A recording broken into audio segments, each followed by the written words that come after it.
কি করলি তুই এটা? তোর জন্য আমরা সবাই ধ্বংস হয়ে যাব। তুই কি বোঝাসো? এখন তো আমাদের কোনো রক্ষা নেই। এখন আমাদের ভাগ্যে কি ঘটবে? যদি এটা না ফেটে যায় তাহলে তোকে আমি জীবিত ছাড়ব না।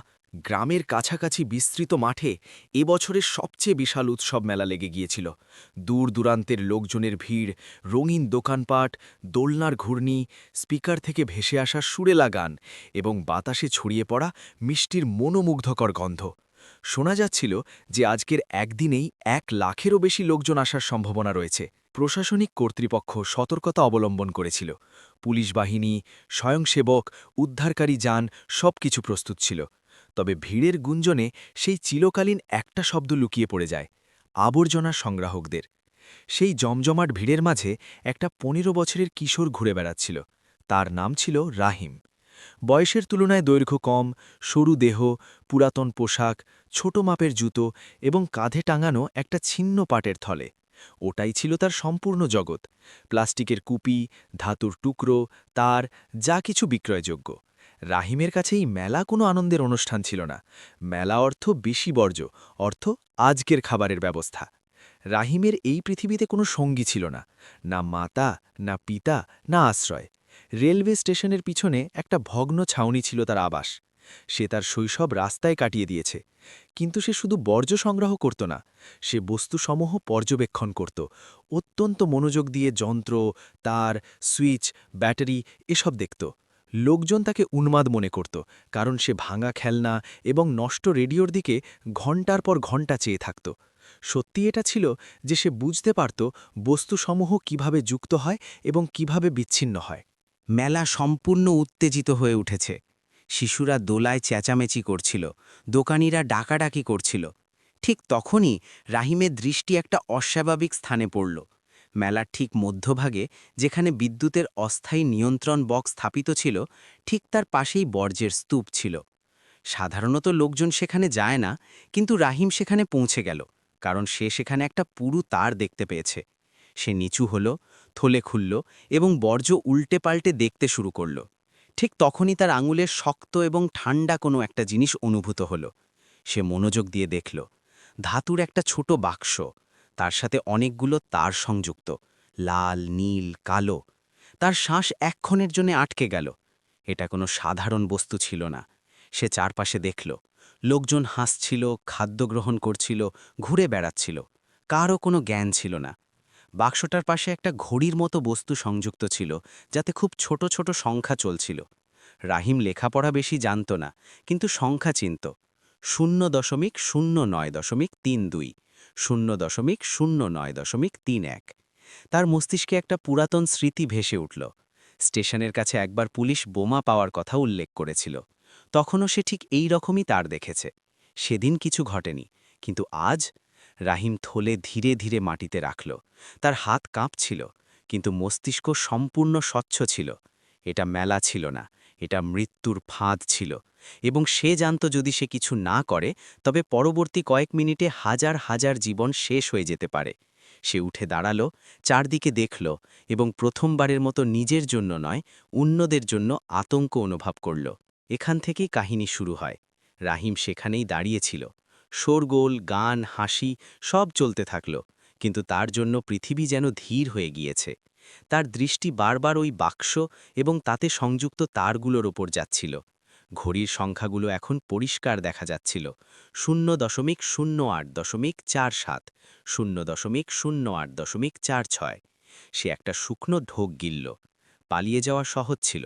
কেউ তাকে ধরত না, কেউ প্রশ্ন করত না। যদি কিছু হয়েও যেত, তবে লোক বলতো কপাল খারাপ ছিল। কিন্তু রাহিম জানত, যদি সে চলে যায়, তবে সে নিজের সাথে কোনোদিনও দৃষ্টি মেলাতে পারবে না। সে চারপাশে দেখল। পাশেই দুজন পুলিশ দাঁড়িয়েছিল, ভিড় নিয়ন্ত্রণ করছিল। রাহিম দৌড়ে তাদের কাছে গেল। স্যার, ওখানে বোমা আছে, সে হাঁপাতে হাঁপাতে বলল। একজন পুলিশ তাকে ওপর থেকে নিচ পর্যন্ত দেখল। নোংরা পোশাক, কাঁধে থলে। হাট এখান থেকে, নাটক করিস না, সে ধমক দিয়ে দিল। রাহিম ঘাবড়ে গেল। স্যার, সত্যি তার লাগানো আছে, টাইম চলছে। দ্বিতীয় পুলিশটা হাসল। প্রতি মেলায় এরকম 2-4টে পাওয়া যায়, চল ভাগ। রাহিমকে ধাক্কা দিয়ে সরিয়ে দেওয়া হলো। সে টালমাটাল হয়ে পড়ে যাওয়া থেকে বাঁচল। তার চোখ ভিজে এলো, কিন্তু সে কাঁদল না। তার কাঁদার সময় ছিল না। ঘড়ি তখনও চলছিল 07:55। সে আবার সেই একই জায়গায় পৌঁছাল। নিয়ন্ত্রণ বক্সের পেছনে লুকিয়ে রাখা বাক্সটা তখনও সেখানেই ছিল। কেউ দেখছিল না। রাহিম বসে পড়ল। প্রথমবারের মতো তার হাত সত্যি কাঁপছিল। ভাব, ভাব, সে নিজেকে বলল। তার মস্তিষ্কে বর্জা স্তূপের মধ্যে কাটানো বছরগুলো ঘুরে এলো। ভাঙা পাখা, ব্যাটারি, রেডিও, খেলনা। সে কতবার তার যুক্ত করেছে, কেটেছে। তার মনে ছিল লাল তার সবসময় পাওয়ার হয় না, কখনো কখনো ওটা ট্র্যাপ হয়। বাক্সের ওপর হালকা একটা কম্পন অনুভূত হচ্ছিল। টাইমারের টিকটিক নয়, বরং ভেতরের অস্থিরতা, যেন মেশিনটাও জানে যে এখন খুব কম সময় বেঁচে আছে। রাহিম থলে থেকে একটা ছোট স্ক্রুড্রাইভার বের করল। এটা সে বর্জ্য থেকেই পেয়েছে। ওটাই ছিল তার সবথেকে মূল্যবান যন্ত্র। সে চারপাশে দেখল, কেউ নজর দিচ্ছিল না। সে বাক্সের ঢাকনাটা ধীরে ধীরে খুলল। ভেতরে তারের জাল ছিল। 4টে পুরু তার, 2টো সরু, একটা ছোট ব্যাটারি এবং মাঝখানে টাইমার। রাহিমের শ্বাস দ্রুত হয়ে গেল। 0600। সে নিজেকে বলল, ভুল করলে সব শেষ। ঠিক তখনই পেছন থেকে আওয়াজ এলো, এই, কি করছিস তুই? রাহিম চমকে গেল। সেই একই পুলিশ ছিল। সে দৌড়ে এসে রাহিমের হাত ধরে ফেলল। এখান থেকে সর, তুই জানিস এটা কি? রাহিম প্রথমবারের মতো চিৎকার করে বলল, হ্যাঁ, আর যদি এখন না সরেন তবে সবাই মরে যাবে। ভিড় জমতে শুরু করল। কিছু লোক দেখতে লাগল। পুলিশটাও এক মুহূর্তের জন্য থমকে গেল। তার দৃষ্টি বাক্সের ওপর পড়ল, টাইমারের ওপর। তার চেহারা বদলে গেল। রেডিওতে চিৎকার করার আওয়াজ শোনা গেল, কন্ট্রোল, এখানে সন্দেহজনক বস্তু আছে, তক্ষুনি বোম স্কোয়াড পাঠাও। রেডিও থেকে জবাব এলো, কমপক্ষে 10 মিনিট লাগবে। পুলিশটা রাহিমের দিকে তাকালো। কত সময় বেঁচে আছে? রাহিম ঢোক গিলে বলল, 5 মিনিটেরও কম। ভিড়ের মধ্যে ভয় ছড়িয়ে পড়ল, কিন্তু এখন পালানোর সময়ও ছিল না। রাহিম আবার বাক্সের দিকে ঝুঁকল। সে সিদ্ধান্ত নিয়ে ফেলেছে, এখন যাই হোক, সে থামার ছিল না। ভিড় এখন পেছাতে শুরু করেছে। পুলিশ চিৎকার করে লোকেদের দূরে সরালো, কিন্তু আতঙ্ক ছড়িয়ে পড়েছে। বাচ্চারা কাঁদছিল, কিছু লোক পড়ে গিয়েও পালাচ্ছিল। লাউডস্পিকার বন্ধ করে দেওয়া হয়েছে। মেলা, যা কিছু মিনিট আগে রং এবং শব্দে ভরা ছিল, এখন তা অদ্ভুত এক নিস্তব্ধতায় ডুবে যাচ্ছিল। রাহিম মাটিতে বসেছিল। তার সামনে খোলা বাক্স, তারের জট পাকানো জাল। পুলিশটা তার ঠিক পেছনে দাঁড়িয়েছিল। হাতে থাকা ওয়্যারলেসে আওয়াজ কাঁপছিল, বোম স্কোয়াড রাস্তায় আছে, শুধু একটু সময় বের করো। রাহিম পেছন না তাকিয়েই বলল, স্যার, সময় নেই। সে টাইমারের দিকে তাকালো। 01:45। এখন মাত্র 1 মিনিট 45 সেকেন্ড। তার বুক এত জোরে ধরফর করছিল যে সে নিজের কানে আওয়াজ শুনতে পাচ্ছিল। কিন্তু মাথা শান্ত ছিল, অদ্ভুতভাবে শান্ত, যেন এই কাজ সে আগেও অনেকবার করেছে। সে তারগুলোকে মন দিয়ে দেখল। 4টে পুরু তার একই জায়গায় যাচ্ছিল, 2টো সরু তার আলাদা সার্কিটে। ব্যাটারি পুরাতন ছিল, কিন্তু চার্জ পুরো। এটা প্রেসার থেকে নয়, টাইম থেকে যুক্ত, সে নিজেকে বলল। পুলিশটা ভয় পেয়ে জিজ্ঞেস করল, কি কাটতে হবে? রাহিম মাথা নাড়ল, কাটতে হবে না, পাল্টাতে হবে। সে একটা সরু নীল তার তুলল, তারপর থামল। তার কপালে ঘাম এসে গেল। 0:01:12। ভুল, তার মানে সব শেষ। তার বর্জ্যতে পাওয়া একটা পুরাতন অ্যালার্মের কথা মনে পড়ল। তাতেও এরকমই টাইমার ছিল। যখন লাল তার কেটেছে তখন অ্যালার্ম সাথে সাথেই বেজে উঠেছে। তখন সে শিখেছে, যা দেখা যায় তা সবসময় সত্যি হয় না। সে নীল তার কাটল না, সে ওটাকে ধীরে ধীরে মুড়ল এবং অন্য সার্কিট থেকে আলাদা করল। তারপর কালো সরু তারটা ধরল। তার আঙুল কাঁপছিল। পেছন থেকে কোনো মহিলার আওয়াজ এলো, বাচ্চাটাকে সরাও, পাগল হয়ে গেছেন নাকি? পুলিশটা চিল্লিয়ে বলল, সবাই পেছনে থাকুন। রাহিম দম আটকে নিল। 0:00:009:8। এখন 58 সেকেন্ড। সে স্ক্রুড্রাইভার দিয়ে একটা ছোট স্ক্রু ঢিলে করল। টাইমারের স্ক্রিনটা হালকা ঝিলমিল করে উঠল। এক মুহূর্তের জন্য সংখ্যাগুলো থেমে গেল। রাহিমের চোখ বড় বড় হয়ে গেল। থেমে গেল? পুলিশটা জিজ্ঞেস করল। না, রাহিম বলল, এটা শেষ চাল। টাইমার আবার চলতে শুরু করল। 0:00:045। এখন মাত্র 45 সেকেন্ড। রাহিম আর কোনো আওয়াজ শুনতে পেল না, না ভিড়, না পুলিশ, না নিজের শ্বাস, শুধু তার, সংখ্যা এবং নিজের হাত। সে কালো সরু তারটাকে হালকা করে টানল এবং তারপর এক ঝটকায় আলাদা করে দিল। 1 সেকেন্ড, 2 সেকেন্ড, কিছু হল না। সে তক্ষুনি নীল তারটাকে ব্যাটারি থেকে আলাদা করল এবং 2টো তারকে একসাথে মুড়িয়ে যুক্ত করে দিল। 0 ঘন্টা 0 মিনিট 12 সেকেন্ড। টাইমারের স্ক্রিন হঠাৎ নিভে গেল। পুরো মাঠে যেন শ্বাস ফিরে এলো। কোনো বিস্ফোরণ হল না, কোনো আগুন লাগল না, শুধু নিস্তব্ধতা। তারপর কেউ একজন ধীরে ধীরে বলল, থেমে গিয়েছে। পুলিশটা হাঁটু গেড়ে বসে পড়ল। বেঁচে গেলাম, সবাই বেঁচে গেল। রাহিম ওখানেই বসে থাকল। তার হাত আলগা হয়ে গিয়েছে, চোখ ভারী ছিল। সে প্রথমবারের মতো ওপরের দিকে তাকাল। হাজার হাজার মানুষ তার দিকে তাকিয়েছিল। সেই কিশোর যে এতক্ষণ কারোর দৃষ্টিতে পড়ত না, আজ সে সবার প্রাণ বাঁচিয়ে দিয়েছে। কিছু সেকেন্ড পর্যন্ত কেউ কিছু বলল না, যেন কারোর বিশ্বাসই হচ্ছিল না যে সত্যি কিছু হয়নি। তারপর কোনো একটা বাচ্চা কান্না থামাল, কোনো বৃদ্ধ কাঁপানো হাত জোর করে নিল, এবং তারপর শোরগোল ফেটে পড়ল। বেঁচে গেছি, ভগবান বাঁচিয়েছেন, ওই ছেলেটা করেছে। লোক একে অপরকে জিজ্ঞেস করছিল, ইশারা করছিল, পুলিশরা ওয়্যারলেসে অনবরত কথা বলছিল। বোম স্কোয়াডের গাড়ি সাইরেন বাজিয়ে ভেতরে চলে এসেছে। নীল আলো ঘুরছিল, কিন্তু এখন তাদের ভয় শেষ হয়ে গিয়েছে। রাহিম এখনও ওখানেই বসেছিল। সে কোনো হাততালির আওয়াজ পরিষ্কার শুনতে পাচ্ছিল না। তার কানে শুধু একটা হালকা ভো ভো শব্দ হচ্ছিল। তার হাত অসাড় হয়ে গিয়েছে। সে ধীরে ধীরে নিজের হাতের তালু দেখল, কাঁপছিল। একজন পুলিশ অফিসার এগিয়ে এলো। সে রাহিমের সামনে ঝুঁকে জিজ্ঞেস করল, বেটা, তোমার নাম কি? রাহিম জবাব দিতে এক মুহূর্ত সময় নিল। রাহিম, সে ধীরে থেকে বলল। অফিসার তার কাঁধ ধরল। আজ যদি তুমি না থাকতে, তবে না জানি কি হয়ে যেত। রাহিম বুঝতে পারল না কি বলবে। এরকম কথা সে আগে কোনোদিন শোনেনি। লোক সাধারণত তাকে সরিয়ে দিত, বকত, তাড়িয়ে দিত। আজ প্রথমবার কেউ তাকে থামিয়ে কথা বলছিল। ভিড়ের মধ্যে থেকে কেউ চিল্লিয়ে উঠল, একে পুরস্কার দাও, একে সম্মান দেওয়া উচিত। মিডিয়ার লোক ক্যামেরা নিয়ে দৌড়ে এলো। মাইক সামনে এগিয়ে আসতে লাগল। বেটা, তুমি এটা কিভাবে করলে? ভয় লাগেনি? তুমি কোথা থেকে এসেছ? একসাথে অনেক প্রশ্ন। রাহিম ঘাবড়ে গেল। সে পিছিয়ে যেতে লাগল। আমাকে যেতে হবে, সে বলল। কিন্তু এখন তাকে যেতে দেওয়া সহজ ছিল না। পুলিশ চারপাশ দিয়ে ঘেরা তৈরি করল, সুরক্ষার জন্য, ভিড় থেকে বাঁচানোর জন্য। এরকমই বলা হলো। তাকে একটা চেয়ারে বসানো হলো, জল দেওয়া হলো। কেউ একজন বিস্কুট ধরিয়ে দিল। রাহিম বিস্কুট হাতে নিল, কিন্তু খেল না। তার মাথা এখন বুঝতে পারছিল যে সে বেঁচে আছে এবং বাকি লোকেরাও। কিছুক্ষণ পরে একজন বড় অফিসার এলো। তার কাঁধে তাড়া ছিল, গলা ভারী ছিল। এই বাচ্চা আমাদের সাথে যাবে, এর জবানবন্দির দরকার আছে। রাহিমকে পুলিশ ভ্যানে বসানো হলো। বাইরে লোক এখনও তার নাম জিজ্ঞেস করছিল। কিছু লোক হাততালি দিচ্ছিল, কিছু লোক মোবাইল দিয়ে ভিডিও করছিল। ভ্যানের ভেতরে রাহিম জানলা দিয়ে বাইরে দেখছিল। সেই একই মেলা, একই দোলনা, একই দোকান, কিন্তু এখন সব আলাদা লাগছিল। যেন পৃথিবী তাকে প্রথমবারের মতো ঠিকভাবে দেখেছে। থানায় তাকে প্রশ্ন করা হলো, কোথায় থাকে, কি পড়ে, এসব কিভাবে শিখল। রাহিম সব সত্যি সত্যি জবাব দিল। আবর্জনা কুড়োই, স্কুলে যাইনি, তারগুলো দেখে শিখে নিয়েছি। অফিসাররা একে অপরের দিকে তাকাতে থাকল। কোনো পরিবার? রাহিম মাথা নেড়ে দিল। কেউ নেই। কামরায় এক অদ্ভুত নিস্তব্ধতা ছেয়ে গেল। সন্ধে নাগাদ খবর পুরো গ্রামে ছড়িয়ে পড়েছে।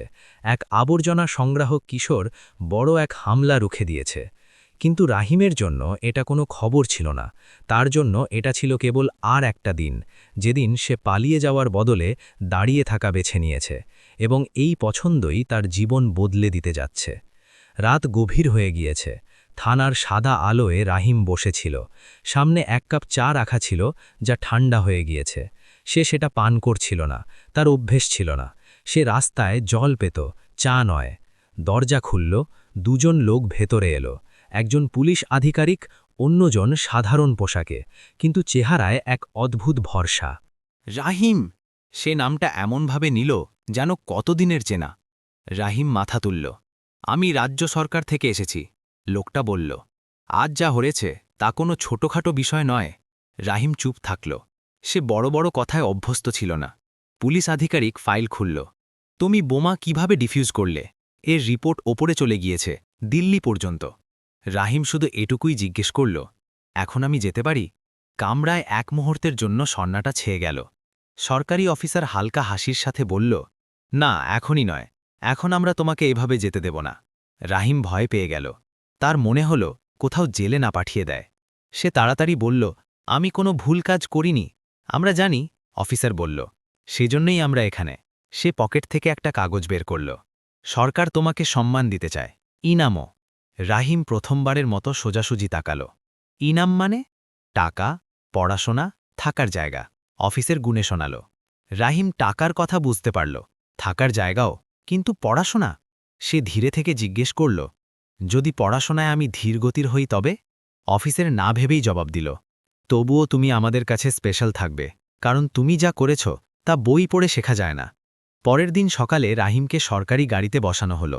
সেই কিশোর যে কাল পর্যন্ত রাস্তায় অলক্ষিত ছিল, আজ সাইরেন ছাড়াই রাস্তা পেয়ে যাচ্ছে। মিডিয়া আবার চলে এলো, ক্যামেরা, প্রশ্ন, শোরগোল। কেমন লাগছে? ভয় লেগেছিল? হিরো হয়ে গেলেন আপনি। রাহিম একটাই কথা বলল, আমি হিরো নই, শুধু সময় মতো দাঁড়িয়ে পড়েছিলাম। সরকারের পক্ষ থেকে ঘোষণা হলো, রাহিম বীরত্ব পুরস্কার পাবে, নগদ ইনাম পাবে, আর সবথেকে বড় কথা, তার পড়াশোনা এবং দেখভালের দায়িত্ব সরকার নেবে। লোক খুশি ছিল, হাততালি বাজছিল, কিন্তু রাহিমের মাথায় একটাই প্রশ্ন ঘুরছিল, এখনও কি কেউ আমার কথা শুনবে যখন খবর বন্ধ হয়ে যাবে? সন্ধ্যায় তাকে একটা শিশু সুরক্ষা কেন্দ্রে নিয়ে যাওয়া হলো। পরিষ্কার বিছানা, খাবার, নতুন কাপড়।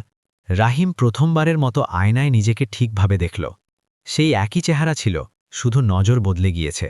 সে জানলা দিয়ে বাইরে দেখল, রাস্তা এখনও সেখানেই ছিল, আবর্জনাও সেখানেই ছিল, কিন্তু এখন তার জন্য একটা পথ খুলে গিয়েছে, এবং এই পথ শুধু তার একার ছিল না। শিশু সুরক্ষা কেন্দ্রের রাতটা রাহিমের কাছে অদ্ভুত ছিল। বিছানা নরম ছিল, কিন্তু ঘুম আসছিল না। ছাদের সাদা আলো নিভে গিয়েছে, তবুও চোখ বন্ধ হচ্ছিল না। বাইরে রাস্তার আওয়াজ ছিল না, না হর্ন, না গালি, না কারো স্বর বলার আওয়াজ। এই নিস্তব্ধতা তার কাছে ভীতি জাগানিয়ে লাগছিল। সে পাশ ফিরল, মাথায় সেই একই প্রশ্ন ঘুরছিল, এইসব কি সত্যি আমার জন্য? সকালে তাকে জলদি জাগিয়ে দেওয়া হলো। স্নানের জন্য গরম জল, পরার জন্য পরিষ্কার কাপড়।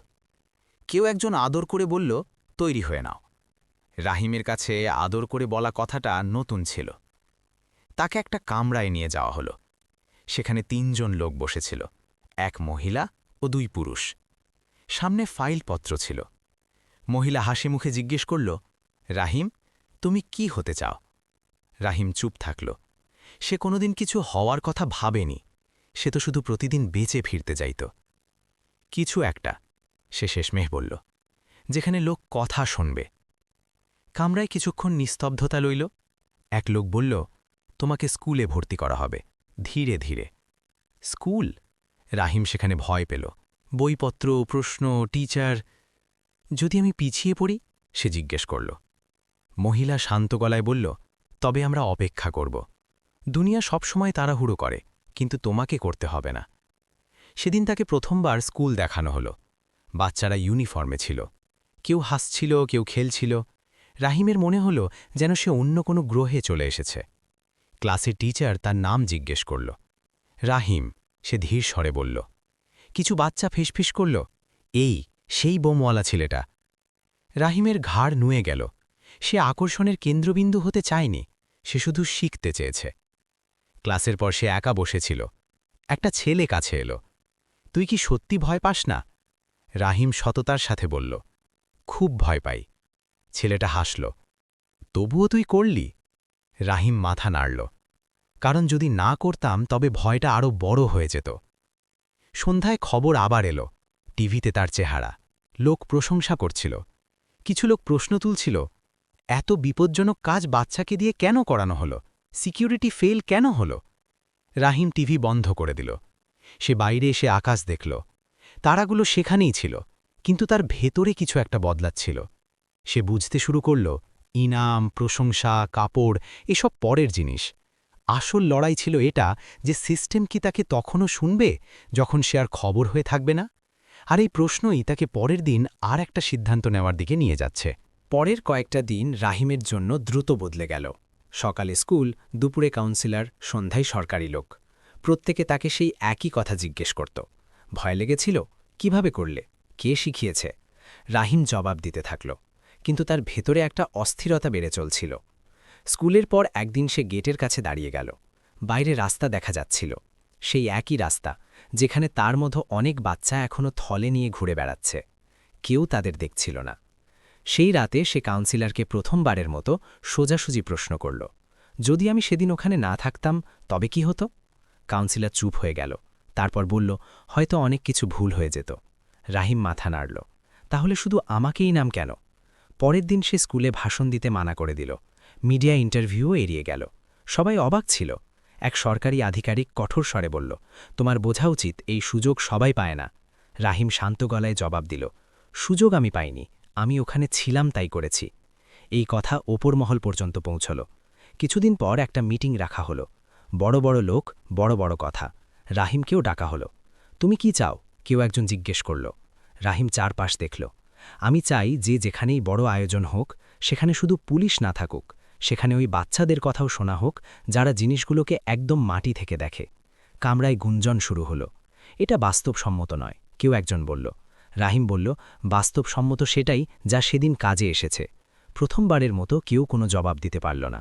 তারপরে একটা ছোট পাইলট প্রোগ্রাম শুরু হলো। মেলা, স্টেশন, বড় আয়োজনে স্থানীয় আবর্জনা কোড়ানো বাচ্চাদের সরিয়ে দেওয়া হলো না।